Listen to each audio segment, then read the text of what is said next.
আসসালামু আলাইকুম, কেমন আছেন সবাই? আশা করি সবাই ভালো আছে। আমি জিহাদ, আমি চায়না থেকে বলতেছি। আসলে আমরা বাংলাদেশে যারা আছি তারা জান্নাতে আছি, বুঝতে পারছেন? একটা কথাই বলবো যে বাংলাদেশে যারা আছে সবাই যার যার নিজের ইমানটা ধরে রাখার চেষ্টা করবে, দেন জান্নাত কনফার্ম। কারণ চায়না বা বাংলাদেশের বাহিরে যে আদার্স কান্ট্রিগুলো আছে, মুসলিম কান্ট্রি বাদে, ওই দেশগুলোতে ইমান ধরে রাখা খুব কঠিন।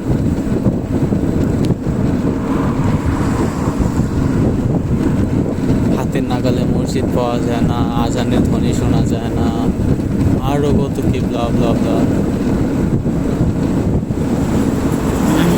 চোখের দৃষ্টি ধরে রাখা যায় না, অনেক প্রকারের যেন হয়।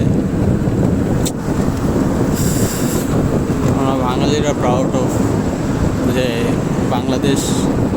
বাংলাদেশে আনাচে কানাচে সব জায়গায় মসজিদ আছে।